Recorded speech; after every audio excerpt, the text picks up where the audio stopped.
Okay, perfect. Good morning, good afternoon. Thank you so much for joining us today. I am super thrilled to be here with I know not supposed to have favorites, but my number one power partner, who I've had the opportunity to work together. We're thrilled today to be bringing in other organizations such as King's Council and Trust Family Office, Business Acceleration Network, individuals of the Superbrand Publishing to talk to you today about Unleash the Power of Partnership Strategies for Building Thriving Alliances. And this is a topic that has been just really powerful for both of us and excited for you guys to learn more. Juliet, real quick, I gave you permission to. I'm Okay, letting them perfect. in. Okay, perfect. I didn't know if you saw that. So what if you could generate 70% more revenue? What would that be like? And that's one of the things that we found with Power Partnership. And in partnering, we've also found that this is a place to get support, assistance, help, collaborate, share. And a big part of what we're doing today is participate. And so imagining you and Power Partners can equal more clients. But beyond that is your audience and your partner's audience. That's who they connect with, who's following them. This can lead you to more exposure, more closes, and more revenue. And so today we are really excited to, ideally our goal and mission is to help you unleash the potential of strategic collaboration. And so we sent you the checklist. If you didn't get it, I'll drop that in here again. This is a great way to look, are you ready? And we'll talk a little bit more about that, is that we found that a lot of people want to be in Power Partners, but they may not be ready yet. And so today, ideally, we want to work with you on what are those key places to get ready and be able to use this checklist to learn more about that. Did everybody get the checklist? I know some of you just came on at the end. I dropped that in. We do invite you, if you want to go ahead and email that to us. I'll put that in just a moment after I introduce Juliet. So Juliet Clark is with Superbrand Publishing. Those of you that know her, she runs our Authors Corner in our community. She is a woman on a mission to help individuals build platforms that really amplify their brand and amplify their message. And she has been a catalyst for really opening up. She's here today. And part of why I'm so grateful she's here today is she's the one that really introduced me to the concept of putting a power partner model into your business and into your focus. And when I watched her building her business and said, hey, can we partner together, and really looking at her system that she created, I got super excited. So over the last couple of years, I've kind of like, okay, this is a model that builds sustainability, ends up becoming somewhat recession proof because you're in it together, and a lot more. So Juliet, thank you so much. Anything else you want to say that maybe I missed? Thank you. So this is, I want you guys to know, this isn't like a flash in the pan thing. I have been using this for 20 years now, from advertising to real estate to my current business. I've been in several different businesses, and it works. It really does work.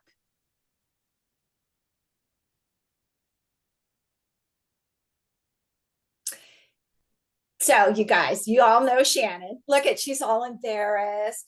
So all of you guys are probably part of the Business Acceleration Network or have at least explored it. Shannon is known for her $1 million Rolodex. This is why this is so great for the two of us, because not because I use her Rolodex, but because she's been a relationship builder for a really long time. And I think with digital coming into the space, we've really kind of lost a little bit of that. So is there anything you want to add, Shannon? No, I mean, part of why I'm passionate about this is really what fosters community. This is really what lessens the load. This power partner concept and way of being is something that I love. And I love the idea of being able to ride the wave together. You know, there's this really feeds into our vision and mission of reinventing entrepreneurship through community and collaboration. So thank you, Juliet. Juliet, I added this slide here. I went up and I was like, what is the definition of power partnership? And so big, bold letters, to me, this is success. This is a strategic alliance between individuals, businesses aimed to maximize success through collaborative efforts. By pooling resources, expertise, and network, power partners empower each party to achieve unprecedented growth, innovation, and market expansion. And so we want to look at what's out there right now in the marketplace and is it working? So Juliet, networking events. I want to contribute to this piece. You want to talk a little bit about networking events? So networking events can be really great if you have the right networking events. For any of you who, and I don't want to name names here, but if you've been a part of some of these larger network organizations, they're really sort of a tit for tat. You're sitting around a table or an event with people who don't have like-minded businesses, but want you to step in and promote their business. And I personally was the president of a networking group and quit because I quickly realized that that breakfast that I was going to, and this was probably, 14 years ago, that breakfast that I was a part of, nobody wanted to learn and grow. They just wanted to be there and say, hey, I'm Joe Schmo, and please send people to my construction business. And even though I tried to put forth efforts to grow, they shut me down. And the final straw was actually when I said, I want to have a global business. And they all looked at me like I had grown a third eye. So I literally quit my own networking group that day. So there's good things and there's bad things. And you really have to evaluate what's working and what you're a part of. Yeah, and for me, I see so many people, I love events, help people with events. I see so many people spend endless hours going from event to event to event, and barely do they take the time to really look at the ROI or even see if it's a good fit, right? I really feel like you could maybe attend one event as opposed to 20 events and have a greater impact and strategy that is there. I really went into event burnout by thinking that was the way to grow my business, and it was exhausting. Yeah, the other thing you'll find from these is people will invite you and then you start seeing the same people over and over that you already knew weren't a good fit. Yes. Oh, whoa. Sorry. Wow, you went all the way to the end. Yeah. Here we go. Let me stay over here. Next thing is affiliate marketing. Oh my gosh, Juliet. For me, go ahead. Affiliate marketing is a great way to make nickels and dimes. There's not a lot unless you're doing it on a mass quantity. Affiliate marketing is, $3 here, $5 there. That's my takeaway from it. The other thing that I see a lot out there with affiliate marketing is there are a lot of coaches that are pushing products that may or may not be good for you. And I experienced that back in 2016 when a coach I had pushed Infusionsoft on a bunch of newbies. And if you've ever used Infusionsoft, you know it was really expensive, hard to use. And the only person that was making money from it was the coach who was getting the residual income from us all floundering. So Shannon, what about you? What do you think of affiliate? Well, I know that this was something because I love partnering and collaborating. And so I did think that this was a great way. And I spent probably a good year and a half, two years putting resources into it, putting money into it, doing all kinds of marketing. And at the end of the day, the return on investment was not worth it. I mean, it was, I still have affiliates, I share things and things like that, but it didn't give me the impact that I was looking for. And many of them after a year's time, like, this was great, but you're relying on, does their stuff convert? Right? A lot of times they'll give you a link, they'll give you this information, and if it doesn't convert, because maybe they don't have a video or maybe they don't have the right language, then I could do everything right, but it's still not turning into cash flow. Next one, joint ventures. Wow, I have a lot to say about this. I used to coach for a big joint venture coaching program out there. And what I found with this is you get a bunch of partners together, and then you give them a link, and they'll make some money if their people buy the link from there, going to a webinar or whatever it is. What I found with joint ventures is extremely impersonal. A link is not a relationship. You have to rely on the goodness of that person who you're promoting to actually pay you. And as we moved into a relationship or an economic situation like we had now, back in like 2008, 2009, 2010, you could sell, your clients could come into it, and then 3-4 months later, you're chasing down that person for your money. And, you know, a lot of times they'd say, oh, well, you know, things were tight. Sorry, you're not going to get paid. So you can put out a lot of time, energy, and effort doing this. The other thing I found too is a lot of the joint ventures out there that people are promoting, a lot of big dead lists came from it, because the people showing up for the webinars, the events, they wanted free stuff. And if you've ever gone through a training on how to do a webinar, you know, you go just enough to wet their whistle, but not enough for them to actually do the tasks that you're trying to teach. So for me, this is a waste. And people are spending a lot of money to be a part of these joint venture groups. And it's really difficult to get money out of them. The only people that win are the people out there that have the products that you're pushing. Shannon, did you want to say anything about this? Yeah, I have to say, right now I'm noticing in the marketplace that there's a lot of people that are starting businesses as joint venture experts. And when they come into our community, which is about, I mean, to me, our community feels like family and it feels like collaboration, and it's just instantly selling. And what can I get from you selling? And I'm going to give you money if you sell. And they're missing the heart of business. It's all about the money, and it's all about what can I do to get you to sell, and I'll make you money. The conversations start from that point instead of the heart point. So it's really, in my opinion, not something I'm super attracted to. Thank you, Juliet. So what are some of the benefits of power partnerships?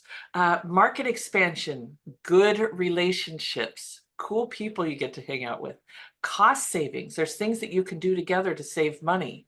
Access to new products, things to expand your opportunities and revenue and cash flow. Enhanced credibility when we come together, and sometimes we align with certain things. This helps us add more credibility to what we're doing. And mentorship. There's been many times in Juliet and my partnership where she's given me input, and I'm like, oh my gosh, this was priceless. This totally changed what I was doing. And we do value that as one of the benefits, that when you're looking at like a joint venture and you're just focused on the money, you're really missing all of these other pieces. And we have the increased revenue in the middle, but that tends to be the ripple effect that happens from this. So what is a power partner, and what are you looking for? This is the key part of what we want to talk about, of what are the 6 things to identify a good partner. And Juliet, I'm going to turn this over to you. Okay, so the first one is the right partner. One of the things I noticed when I was working for the JV organization was that there was a lot of, hey, I like you, let's do some business together. But they may not have been the right partner. You don't know, what does their funnel look like? Are they in integrity? Is their product complementary to mine? How would you make all of that work? So at first it might be a little hit and miss. And one of the things I really want to say about the right partner is, if you come across someone that you think might be the right partner, check them out on social media, check them out in other places, and don't feel bad about picking up the phone and asking what experiences other people have had, because you want someone that is very much in integrity. I actually had an experience where someone asked me to come and speak at their event. The $10,000 event for me to go speak. I picked up the phone, I asked some questions. First thing I heard is, she will pillage the room before you ever get there and pocket that 10,000. So that for me was an easy no. And thank God I picked up the phone and didn't waste my time with it. So looking for the right partner and really digging in and making sure that they're the right partner to move forward. Because it is kind of like a marriage, and you got to be thinking about, who do I want to play with? That's also the fun part of this, is who do I want to spend my time with, right? Who do I want to be talking to? And this is somebody that ideally you don't want to be looking at the short term of what money can we make now. It's like, this is somebody that I want to be talking to on a regular basis, and do I want them in my life? And Juliet, I'm just going to add one thing. When you talked about the test, the picking up the phone and doing your due diligence, a lot of times one of the things to ask is, who do you know that was there? Because I may give Juliet my best referrals, right? I want her to talk to the people that are happy, but they may know other people that are there that can lead a little bit deeper down. So thank you, Juliet. Yeah, it's a biggie there. So the right connection, really evaluating, what is it that you're doing together? Is this someone who has a skill set that could make your business better? Do you have a skill set that makes them better? Because this really is a reciprocal relationship. And she's right, it is like a marriage. So do they resonate with you? Do they resonate with your clients? Do you have the same business philosophies? All of this is really important, because ideally, not only are you getting referrals from your partner, but you're referring as well. So you don't want to give, if you're somebody who's a server, you don't want to hand your people off to somebody who's a seller, and vice versa. And one of the things behind this is to make sure that you always line your people and yourself with servers out there. There are a lot of people who are just worried about that bottom line, and it's sell, sell, sell. You want to build relationships, not only with the people you're referring, but the people referred to you and your partner. Yeah, and so I know we have a couple of organizations where they have their own power partner process. And so, like King's Council and Trust Family Office and Business Acceleration Network, and they have those core values that have to align with what they're working through. Dale says safety through syndication, relationships of trust. Yes. And so really identifying those core values up front and seeing if they resonate. And again, some of these organizations already have this when they work with Empower Partners. Mm-hmm. And I think the other part of that too is looking at action versus words. That's where that trust is. Is that person doing what they say they're going to do? Do they appear? Are they as they appear? Because there's a lot of deception out there. History of service. Again, are you working with a server? Are you working with a seller? Is this someone who has a contract and delivers on that contract? Is it someone that has a lot of good reviews, legitimate reviews? One of the things I look for, and if you're not doing this already, you should be, over on LinkedIn. Every time when you finish with a client or finish with a partner, have them go over to LinkedIn and write that review. You'd be amazed how many people have, when you go to their website, may or may not have legitimate testimonials over there. If they're on LinkedIn, you know they're good. And by the way, it's a great place to cut and paste when you're doing your landing pages and you know, showing other people that you're in integrity, making sure that they are actually doing what they say they do and that people are happy with their services. The last thing you want to do is hand off your clients who you adore off to somebody who doesn't do what they say they're going to do, doesn't have a great history of service, and doesn't perform. So the next three we're going to get into, you notice it's a little darker there. These are sort of contractual things that you need to be aware of. So reciprocal relationship. A lot of times these don't work out, like the JVs and all those other things, because one person is doing all the work and the other one is not referring. You want to make sure when you're in this that you're in a reciprocal relationship. Being a power partner is not just about trading off clients. With Shannon and I have a couple other partners too. I guess that makes me a polygamist at this point. One of the things is that my partners, we all have a skill set. So I can pick up a phone and say, hey, Shannon, could you take a look at this? She has marketing skills that I don't have necessarily. And really it breaks my heart when she says, you forgot this. And I'm like, how did I not see that? So make sure that you're in this reciprocal relationship where you're getting benefit from all of those partners, and you're also giving benefit as well. For me and my partners, we usually schedule at least once a month. Sometimes, it'll go a little further out, but it's not just to talk about business and new products, but what can we do together? How can we push each other's business forward? So it really is a relationship that is built on, coming together and being able to make both businesses better. I saw Wilma ask here, JV is a joint venture on there. I think you missed the slide. So that's what I mean by reciprocal relationship. It's not just I'm going to give somebody some business and I expect you to give it back. We could do that at a B&I meeting. This is really helping each other, looking over marketing materials, running ideas by them. It's great. It's really valuable to have a partner who said, oh, you know what? I tried that before and it just didn't resonate with people. If you're going to do it, do a spin-off or do something different. That extra ear or that extra sounding board for you can be really beneficial to your business. Yeah, and I love what you brought up of the value being beyond the bottom line. I know there's times where I'm like, Juliet, I haven't given you a referral, but I feel like with the things we do together, and I know that, as you said, there's things we contribute to each other beyond that. So it's the relationship that makes it really powerful. Timely pay. I cannot say enough about this. In my JV world and what I've observed from the JV world, there's a lot of times you have to chase down that person that you marketed for to get paid. And that's not integrity at all. If you've ever encountered a partner like that, my recommendation is drop them immediately. There are no excuses when you've brought them business and you're not getting paid for that business. Personally, on our end, we pay 10%.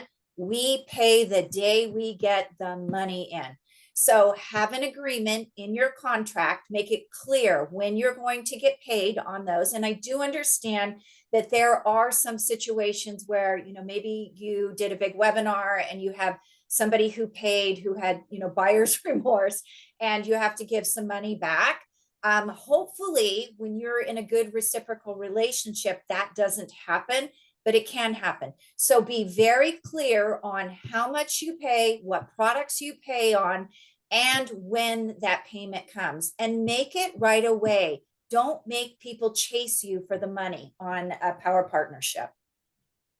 Yeah, and I'm just going to add here, also be really thorough on what they pay on, because I also got into a relationship where they, loved working with them, had all the right parts, but when it came to the pay, and they said, oh, we'll make a lot of money, and I tend to not so much focus on the money, but then at the end of the day, when I started asking more questions and getting into the relationship, their life cycle of the client was around $30,000, and they only paid on the first sale, which was the smallest sale of $1,500. So I had built this whole thing around it, brought them to events, to speak and all of this stuff based upon what they were telling me.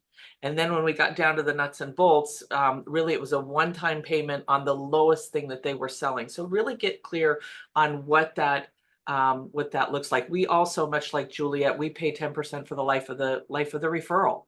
So even if they don't do anything until, a year or two down the road, we want to honor that introduction and honor that relationship.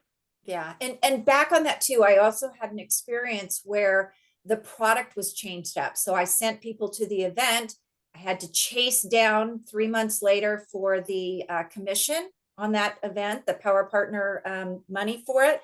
And then she said, oh, well, we closed the close and you don't get paid any of it. And I actually sent people who bought $15,000 worth of products. So you can imagine I was not happy and I never did business with her again. Introduction standards. This is, remember I told you about the link with JVs. This is not a link situation where you give somebody a link and you drive traffic to it. This is a personal introduction. Your integrity with your clients and that personal introduction makes it much easier for those people to trust this person you're actually introducing to. And even better on that, it makes the close on the other side easier because the person who has introduced you has already vouched for your product, vouched that there's a need, and vouched that you're the person for this job. So when we introduce people, we always do it by text or by email. That way you can turn around, answer quickly, give them a calendar, and get them going. We don't use links for anything introduction wise anymore because we don't want a dead list. We want people to know that these are our people and we want our clients taken care of. Yeah, and this gets back to, I had somebody I'd worked with for like 3 or 4 years, and I always made introductions, and all of a sudden they said, we're not going to do introductions anymore. And I have to tell you, it was very a great revenue source because I could make the introductions and they could get on the phone. Well, when they went to links, again, it was me trying to close their website, trying to convert. It doesn't work. And so really that introduction is powerful. At the end of this, we're going to share a workshop that we're doing. We're actually going to share with you some of the systems that we use to make the introduction standard, make sure your brand is represented, and make sure that it's really simple. Some of those systems of the Power Partner that makes it easy. Anything else on that, Juliet? No, I think that's it. Okay. How to be a great Power Partner. Finding your ideal power partners. So part of it is what's being ready. What is it? Juliet, do you want to talk a little bit about finding your ideal power partners? Yes. So I'm actually going to give this to you guys as an exercise to do if you're interested in it. Sit down and think about the people you know that have products that could be accessory products to yours. So what I mean by that is one of my power partners is a podcaster. My authors quite often come to me and they don't have content established. So that's a good referral partner for me. Now, vetting. There are a lot of podcast companies out there. Who am I going to go with? Who's that friend I'm going to do that with? So you really have to sit down and make a list of what is it you would like to be sell. Sure, I can speak English. What you would like to sell. Who are those partners that you would like to be affiliated? Hopefully you know them already. You've been doing a little bit of business. They're a friend. And if they're not already, then sit down and make that list and then go after them in a power partner way. But don't just say, hey, be my power partner. You need to really vet and find out, would they be a good fit? So it's really looking at the products. What could you add as an accessory? There's a couple of people on here that are really great partners for me because owning a publishing company, we have to have marketing. I have marketing people that are my power partners that can market books. So looking at your overall business and who would be good partners that you could refer to maybe before the process starts or after it. So I quite often refer book developers on the front end and marketing partners on the back end. Yes, Juliet, I also know, you may have already said this, sorry, I was typing something else about the people that you already work with that you love to work with. Did you mention the fact that it's not necessarily your friends or family? I didn't, but actually, okay. If it's your friends, some of mine happen to be friends. But here's the thing to be careful of: if they're not going to be reciprocal partners, your friends, take a good hard look before you approach them, because I actually had this happen in real estate. I had to fire my best friend. And there is nothing worse for a relationship than a friend that doesn't step up into what we're doing here business wise. So be sure to vet those friends. Family members, same thing. If they don't produce, you've got a relationship there to ruin, and your family is probably the most important thing to you. And while you would love to give them business, you need to make sure that they can actually perform without nagging. Because remember, especially you women, if you're proactive at business, you're great. If you're proactive at home, you've probably been labeled a nag. So make sure that doesn't happen with those family members. Awesome. Vetting for the perfect fit. Yes, you need to vet these people. And that's what the checklist you have is all about, is looking at Are you ready to be a power partner? Do you have the marketing tools? Do you have everything that they need to market you? Do you have the products? Also going and looking at their marketing. That's one of the things that I really appreciate about my power partners. I would say that all of them are better marketers than I am, which hurts my feelings, but it makes me a better marketer. So looking for the perfect fit. Is this person, they may be great at selling your products, but are they going to be able to make your business better more than monetarily? So really vetting, going through that checklist we gave you, making sure that you have everything in place, but also using that when you vet to make sure that they have everything in place as well. Toolboxes. There are lots of toolboxes for success. And this is one area where that checklist comes in really handy because you could have some unique tools that you can share with partners. I know I learn from Shannon all the time. My big thing is communication because I'm so direct. I put people off sometimes. Shannon is great in that toolbox for success of coming in and reframing it into a softer tone. Tracy Hazard, who's also one of my power partners. Again, great way to reframe. They're both very direct, wonderful partners, but they just communicate a little bit better than I do. So again, it's looking for those things in their toolbox that could help you be ready to receive some new skills or receive some new friendships on it too. Because remember, at the end of the day, these are not people that you're going to just send a link to. You're going to be meeting with them all the time. I know all my power partners' families. I know what's going on in their lives. I know when to dig in and say we need to do this, and I know when to back off when they're going through some personal stuff. So it really is much, much more intimate than just a client relationship or a business relationship in general. Yeah, and we also talk about some of the systems and tools for automation. I know Juliet, when I first started working with her, she had a booking calendar and she had a form to fill out, and so there were things that really made it easy for her and me to work within the system and have it work effectively. There's also tools that you have to look at to make it easy for your partner to market and know what you're doing and know what you're up to. In affiliate marketing, they call it swipes. So it's like you want to make things that become easy for the partnership to work. And I know in the upcoming workshop, we're going to talk a little bit about white labeling too. Sometimes you can identify a power partner and there can be some great white labeling opportunities. Does everybody know what white labeling is?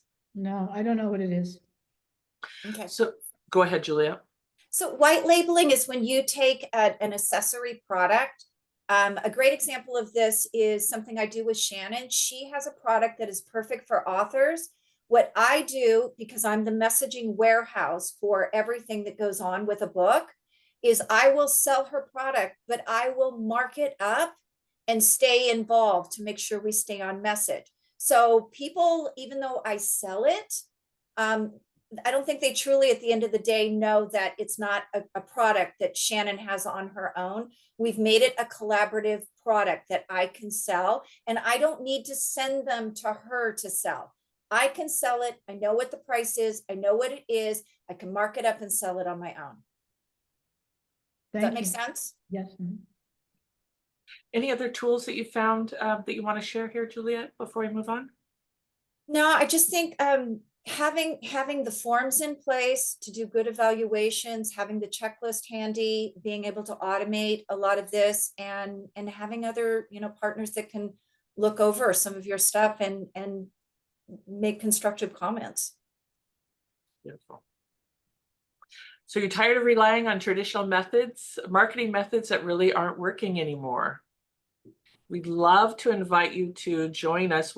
Juliet, I don't know if you guys know this. If you haven't downloaded, she's got breakthroughauthormagazine.com, have put together a powerful partnership playbook, which I look at it as like a pretty amazing workbook. So we're also going to be doing that in conjunction with a workshop, and these will be some strategies for building a thriving power partners within your business. Juliet, you want to talk a little bit more about some of the next pieces? Yeah, so the workshop is going to cover 4 main areas that we're going to go over here. This is not something that happens overnight. You really have to put the work into it with vetting. So looking at the first thing we're going to go over is how to grow to really take the strategic power partnership to the next level. So who are those? How do you build relationships with those complementary partners? How do you brainstorm ideas, solutions, and promotions? You're looking at something that Shannon and I brainstormed in a power partnership session right here. Divvying out, how do we activate new connections and generate more revenue? Every month, I send out a lot of my things that I have, my events, to my power partners. They share, vice versa. So, what are those trainings we can share? What can we do? It also reduces the pressure on yourself to constantly generate leads. If you're someone who is constantly in lead mode because you take your, let's say I just finished an AI class, the first author AI class today. Now I have to go generate for June. Well, I've already got power partners that sent me 2 people for June already. So now it constantly takes off that pressure to generate new leads for me and puts me in the zone of genius where I'm really good, which may or may not be lead generation. I will tell you personally, when I started doing this back in 2017, I had about a 50% referral rate, people referring to me. I'm I'm like the cobbler's kid who has no shoes now because my referral rate is about 90%, which means the other 10% of my clients I generate myself, the 90 come from my power partners. And I think that's where we all want to be with this once you get really good at it. I love it. It's kind of like making money while you're sleeping. It's like you could have this surprise the next day of, oh my gosh, I got a new sale. So isn't that what they say about the affiliates, the cash machine, which I always tell people the cash machine is a myth. If you really want to get on that cash machine with affiliate marketing, go out and find the Loch Ness monster and get the little key from around its neck. The second part we're going to go over in this workshop is being able to evaluate. How do you evaluate the mindset of a new partner, or a potential partner? How do you evaluate their marketing? And do you have a target market or ideal client base that resonates? If you have 2 different target markets, this isn't going to work. Back in 2015, I actually did this with someone who had a 6 figures in 6 months platform, one of those kind of get rich quick schemes. And I had a massive unsubscribe because that's not what my people were there for. They were there for long-term sustainable growth. So you do definitely need to make sure that your target markets mesh in order for this to work. Also, we're going to get in deeper, understanding the differences between JV partners and power partners. I will tell you, I had an experience going into an organization I was a part of, where a big player reached out and she wanted to be a power partner. We seemed to mesh, all was good, but then she didn't want to meet with me monthly. She just wanted to send out a mass email to everybody in our partnership group telling us what we could sell for her this month. That is not a power partnership. And needless to say, I unsubscribed, deleted, did no business with her at all. And then also, learning why these affiliates and JVs are limited in today's world. And so we're going to talk a lot about that and how you can overcome it. We're not saying don't use it, because I myself, I have affiliate products that I sell that are good for my clients. And I know they're good for my clients, but that's not the way you should be making all of your money. Something I read a while back was the average millionaire has 7 different streams of income. That's where you can use some of these, but then have other streams of income as well. We are also going to get deeply into identifying power partners. So I kind of gave you guys that assignment a few minutes ago about start writing down who those people are and really vetting them. We're going to get really deep into that and how to streamline the partner onboarding. For me, I have forms you have to fill out, and then I sort of consider, do I want to go forward with this? Also, how to automate that power partner system. So how do you get reminders out there to remind people to sign up? So for your monthly talk. Do you have something put together that you can easily share a power partner, a literal cut and paste or an attachment for each partner? And has that partner collaborated with you to write that message so that they know how they're being shared as well? I know that kctfo.com, King's Council and Trust Family Office, they actually built an entire video series that takes people through. When you go and sign up, you're able to watch these short videos to be able to connect with what they're looking for and see if it's a good fit. And then you go through at some point answering a little bit of a questionnaire, and then by the time you meet with them, it's kind of doing a little bit of due diligence on both of them. So they've built an entire system that's helped them be able to work through people that are interested in getting involved. Mm-hmm. Yes.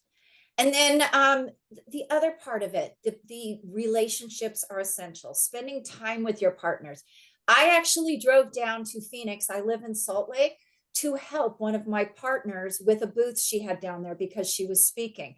I already knew her business inside and out. So I flew down. I got to spend the day with her and her husband and be able to meet some new people, go to the event. So, you really need to spend time supporting these people. And really avoiding common mistakes. There are a lot of mistakes you can make here. The biggest one is the wrong partner. So that's why we're going to dive so deeply into this course. And then being able to evaluate the ROI. One of the things that really irked me about the JVs was I put a lot of effort into something and didn't feel like I got the ROI out of it. And this is a way to really evaluate, is this partner going to be good? And then watching throughout the year. And when I say ROI, return on investment, I don't necessarily just mean money. So if I have Shannon and all my other partners and they're helping me with my marketing, that actually means I don't have to go out and hire a marketing professional. And at the cost of marketing professionals these days, that's a pretty high ticket item. So I appreciate, even if I'm not directly getting business from them today, I am getting the relationship and I'm getting help with things that are vital to my business and my business growth.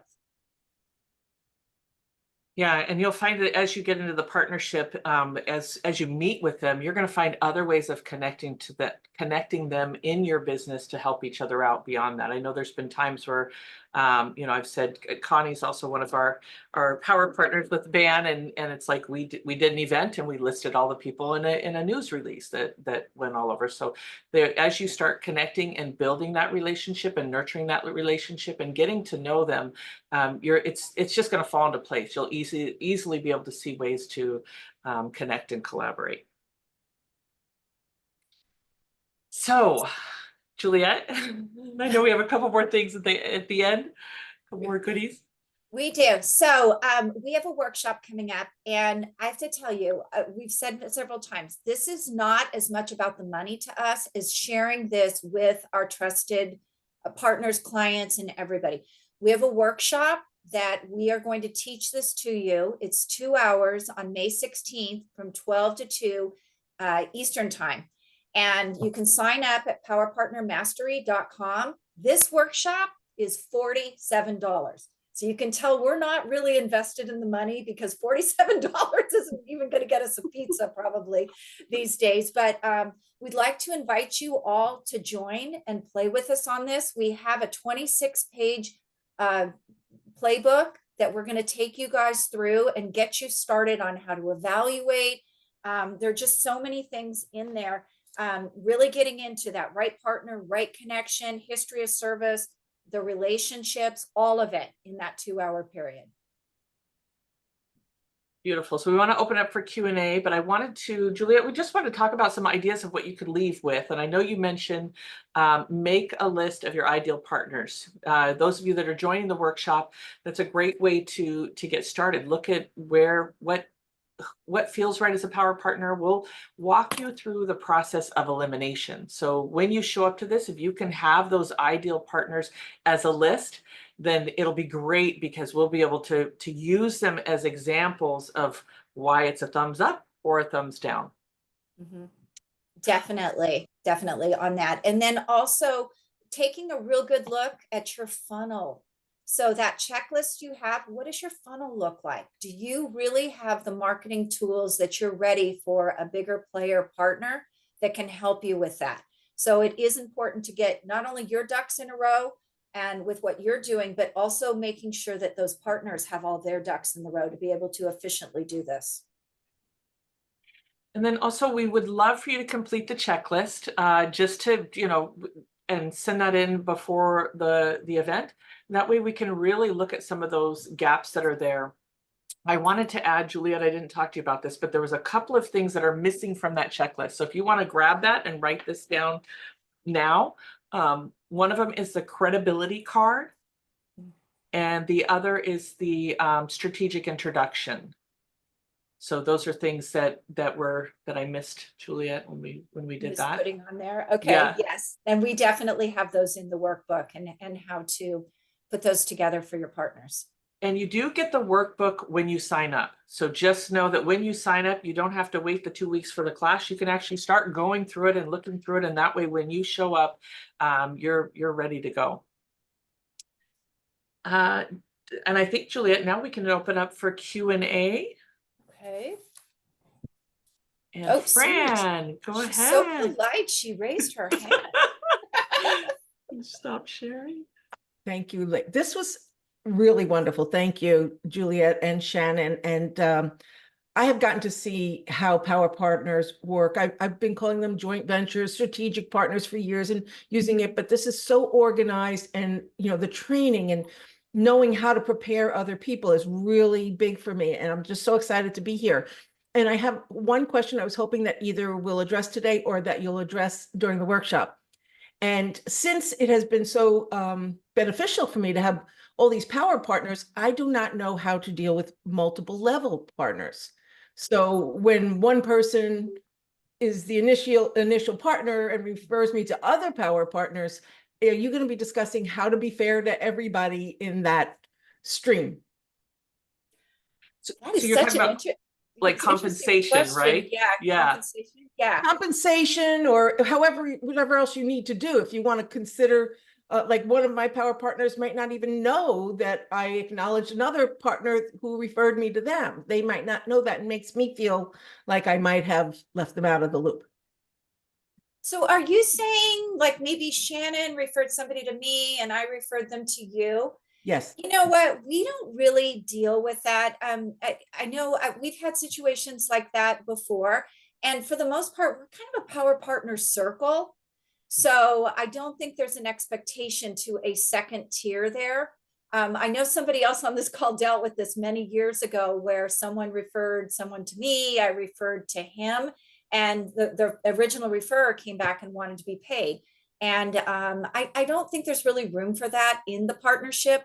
I know they do it with affiliates, but you're making the determination as the person who has that client at a particular moment, what the next step is.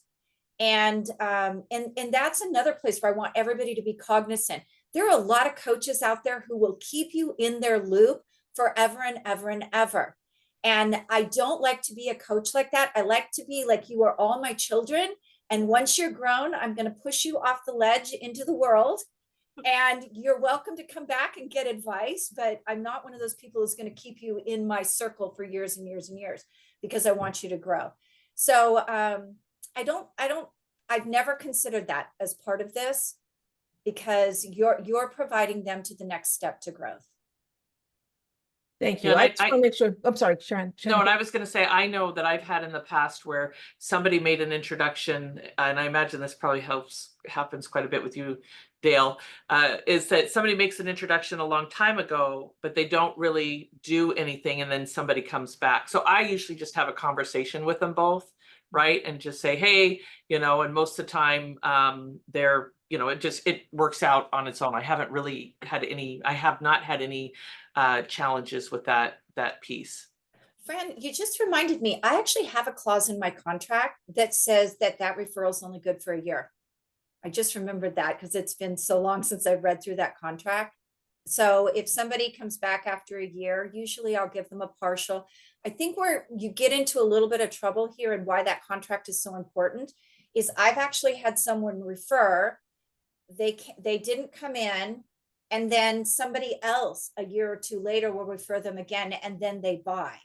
So I think that's where that time piece in there is very important in the contract, so that you're covered. And that's just somebody referring it in on a premature basis too. So they may not have been ready. I like to consider myself an over communicator, and I'm just wondering if it's over communicating when I have to keep saying, well, I got this person, thank you, and somebody else referred, or how much, like, if you're a real partner, you don't go through you don't have to be so watch it so closely, right?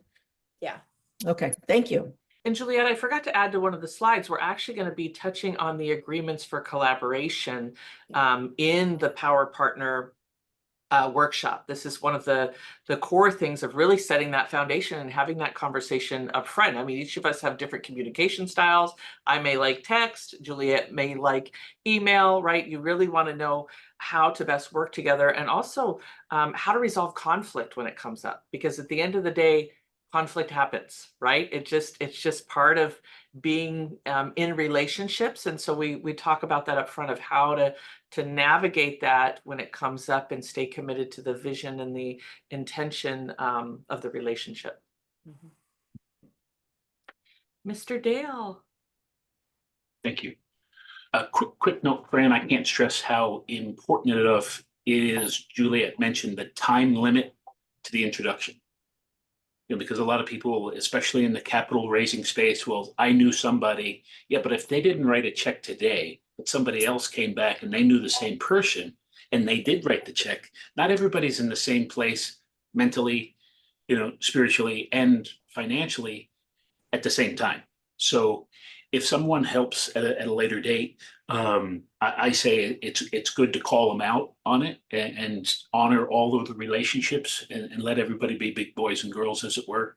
But time is key, and also the conflict resolution. I can't stress that enough in your written agreements, which should always be a lagging indicator to what you agree in the spirit in the first place. Yeah. Maybe I'm overstating that, but just wanted to pass that along in our experience. Thank you, Jill. And I'm going to add to that as well. One of the things we're going to talk about in the workshop is part of being a good partner is understanding the other person's products that you're referring to, and making sure before you make that referral that this is in the budget of the person you're referring. The last thing you want as a partner, and I hope this is not insulting, I call them the broke ass people, because there are a lot of them in the coaching world. You don't want to keep referring broke people to your power partners. So you really do need to jump in and ask some questions before you refer. This is the price point of what this will cost for the book marketing. Is that something that you would like an introduction to? So they may not have the money today, but at least they have the expectation that they're going to spend X amount of dollars in advance. And they have the opportunity to say, no, I can't go there right now. Why don't we wait 6 months, or, make the introduction, but let them know that I'm not in a position today. I'm still vetting. So the communication between you and your client is important to make sure that you don't keep introducing broke people to your power partners. You don't get points for no sales closings. So my question was, thank you, Juliet. I find myself saying no a lot. And it would be really great to have a partner that can actually write a prescription for those that suffer from premature collaboration. Do you have such a partner? Because it's not like, no, we want to just leave you behind. I'm very much the good Samaritan, but I can help you, but it's under my terms and conditions. If someone's genuinely interested, but they just don't have the relationship or the communication skills or whatever the case may be, do you have somebody that can actually work with somebody, get what they need when they're ready, and then come back? I'm not quite understanding the question. I think so. Let me read it back to you, make sure. Is how do you deal with people that may not be ready, because there are people that are not ready to be able to do the collaboration. They think they're ready, but they're not ready. Is that right, Dale? Yes. Yeah, and that's a big reason why we're doing this workshop, is because a lot of people think they're ready and they're really not ready. And so Exactly. so I know for me, it's like helping them identify what's there or being able to say no. I mean, Juliet, what is your thought when somebody's not ready? I love sorry, let me just introduce I love the thing, like if there's somebody where I definitely know it's not a good fit, I'll say, you know what, I love what you're doing. I wish you the best of luck. We're kind of going in different directions right now. Let's, maybe check back in the future, or just I wish you the best of luck. If there's things that I can help them identify, you know what, you need these few things, I'll let them know. These are things that we need to be ready. Once you get those ready, let's revisit and see where we're at. That's probably what I would do. But I think the first thing is I go over and make sure before I even answered, I would go do the research on their product before we even got to that call, because it may turn out that it's not something, I'm wasting my time telling them to get X, Y, Z in order if I'm never going to sell their product for them. So I think there's a lot of research that has to be done in advance. Now, if it's somebody that's new, and I just ran across this, she's newer to the business, she has products that are great, I've offered to mentor her to a certain extent. So we're getting that checklist together and we're doing, seeing what she needs to do. And we'll see if it works. But she has a product that my clients need badly. So you really have to evaluate that part of the equation. And if you're going to like them. And after Thank you. Daryl, I'm go looking ahead. forward to your class. I need help here. Been doing this a long time, and I just don't like to leave folks out in the cold. If I can give them something, to your point, Shannon, go do this and then come back. That's better than just a short no, like a, a variable question of ABC, but you still didn't know, you didn't learn what you got wrong, and there's no education as to how I can do better the next time. So I like the idea of leaving them something behind, as it were. So anyway, see you next month. Thank you all for doing this. And Dale's already signed up. He was our first person. I'm really excited. This is a big deal. For real, it is. Other questions? Daryl, and then after Daryl, I don't know if Justin is still here. If he left, I do have a question. I'm gonna put him in the love seat, Juliet, just to see after, but let's do Daryl first. Okay. Hello, everyone. How are you doing? How you doing? Good. Okay. Happy crowd. Okay. My question is, on the ground floor, let's say, I know maybe state and federal and this and that, but let's say, like, from my aspect, when you have, I call mine a compensation agreement. When people, refer me, people, whether it be sponsorship, donation, or whatever, I call it a compensation agreement. Is there a legal name I should be calling it?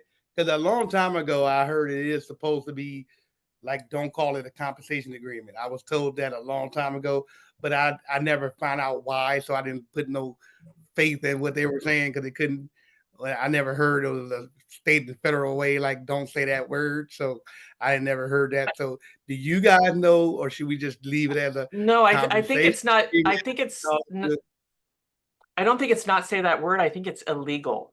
So there's literally, there may be ways around it with a different way of raising capital. And I know you may want to check out kctfo.com, because they do some things with sponsorship and membership and royalty covenants. So they do have a specific way that gets it in a jurisdiction. But if you're in that jurisdiction, that, nonprofits have certain legal rules, and the SEC has certain legal rules. And Nancy Mayer could definitely probably talk to this. Nancy, Juliet, is it okay if I ask Nancy real quick if she has anything on this piece? Only if she'll play golf with me this weekend. Okay, Nancy, are you going to play golf this weekend? Nancy, Well, go actually, play golf with her, Nancy. yeah, I'm going to reach out because there's something AI related that I think could be great, and then we could go out and play golf afterwards. Well, yeah, I mean, you know, it depends if you're talking about fundraising versus, you know, because there are a lot of legalese in fundraising and you cap tables and, you know, that kind of stuff. As far as the introductions for sponsorships, I mean, that's more of a service, a kind of finder's fee. So I think it depends on the actual situation. Does that answer? I mean, Dale, do you know more? Yeah, I think it I always. know a lot more, but it's beyond this This conversation yeah. in the window of time that we do. So Yep. Daryl, if you wouldn't mind, I'll just drop my information. Be glad to talk to you a few minutes and maybe help there if I can. Yeah. Just put that out there. Okay. And there are, Thank you. I appreciate oh, sorry, there are industries where you will need to check. I know if you're a financial planner, you know, there are Yep. some of the things that have really strict regulations that you may not be able to do this with. So, you know, this is definitely something for, you know, mostly coaches, you know, psychologists, people like that. But if you're in a financial industry, chances are you will not be able to do this.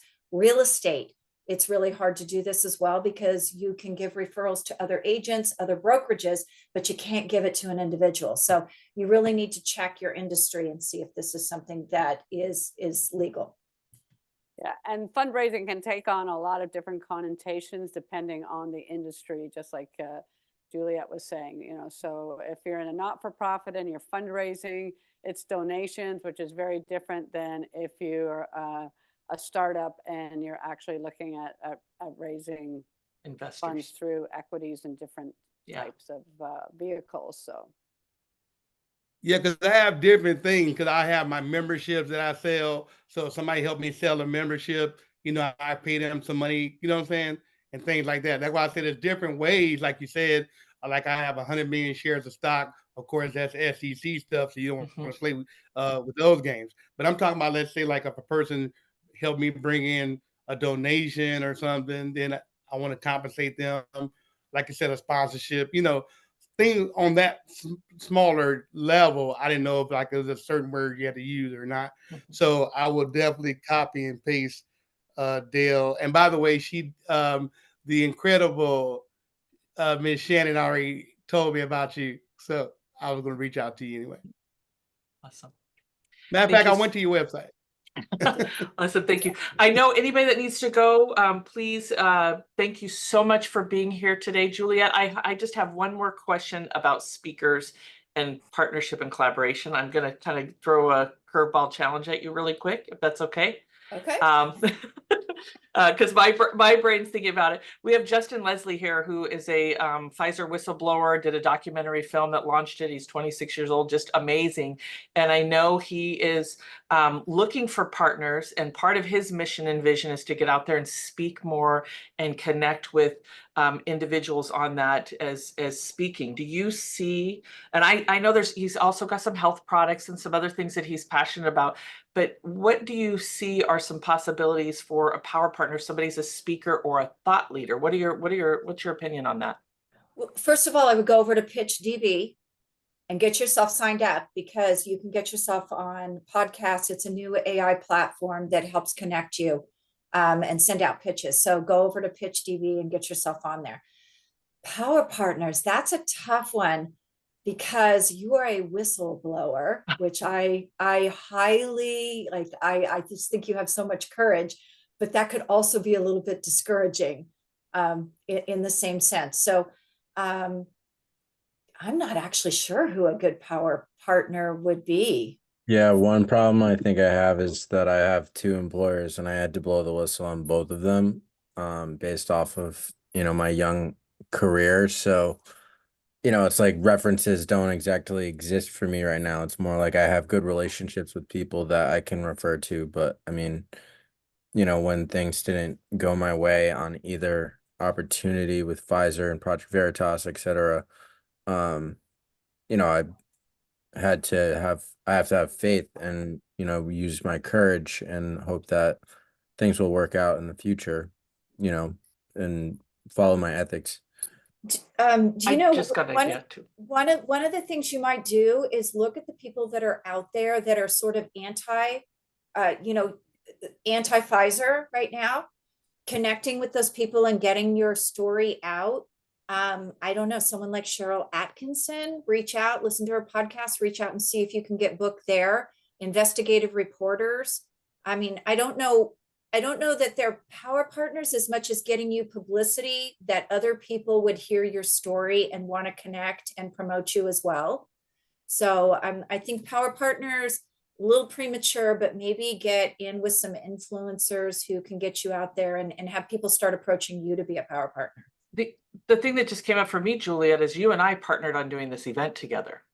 Maybe Yeah. there's some sort of interview or talk or something that he's able to partner with, just on a, not maybe a long-term thing, but on a project specific. What are your thoughts on a project specific as opposed to long-term? Is that a little more of a joint venture, or what's your thoughts on that? I don't think it's a joint venture as much as figuring out what you're going to sell, what you're promoting, how you're going to promote it. I hate to do this because I don't watch mainstream media news much, but Me neither. maybe go over to a Newsmax or a Fox, see who the influencers are that are talking about the, what's going wrong with Pfizer. There's a lot of alternative media out there that you could probably connect with and partner on some things. I see Jay Bhattacharya out there a lot, and I think they're putting together some events and things like that. So just kind of see who the influencers are that are speaking out in this area that you have a lot of expertise in, and see what kind of events they're going to and what kind of events they're promoting, and if there's room for you in there. Thank you, Juliet. Thank you, Juliet. Any other questions before we say goodbye? Yeah, and just one other quick idea talking about influencers. I'd look at Substack, and who's talking on that, because of the fact that there's a lot less controls. And so, someone like, so I'd say look at people on Substack and do some research, because they can actually talk about that and help you promote. Like Ann Coulter now is like strictly on Substack, so there's a lot of whistleblower and that type of thing that you might be able to find there. And you might be able to get yourself on there as well and start writing articles. So that's where she's talking about Ann Coulter. Matt Taibbi is over there. Michael Schellenberg. All of those guys are alternative media now, that are talking about this a lot. And they're talking about it there because there aren't the censorship restrictions that there are on so many. And I know you're already on Rumble gathering a crowd over there, because they're not going any place with their censorship either. They're all in on no censorship. I think that's your biggest problem right now, is there's so much censorship. Yeah, there's a lot, or shadow banning in the sense of just restricting viewership, like with algorithms. Yeah, I'll just give you a hint. Go follow Matt Taibbi and watch what he's doing. Matt Taibbi writes a lot of articles. He used to be the Rolling Stone guy until Russiagate. And he's actually doing audio. I'm subscribed to him. Substack also allows you to contribute. So I know you need to raise a little bit of revenue. So you could raise some money there as well if people subscribe. But he actually sends out, when you subscribe, a voicemail, like a 20-minute voicemail a couple times a week about his articles as well. Good to know. I should probably start using Substack. Yeah.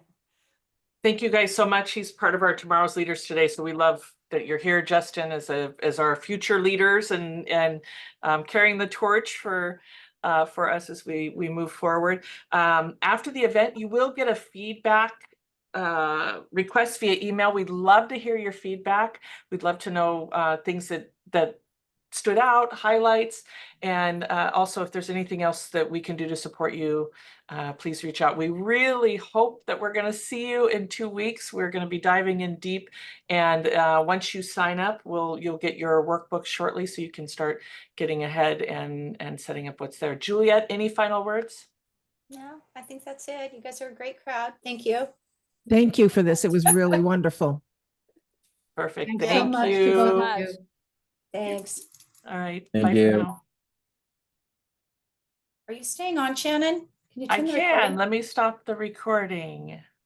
Oh, did Dale leave? Oh, okay. Stop live stream.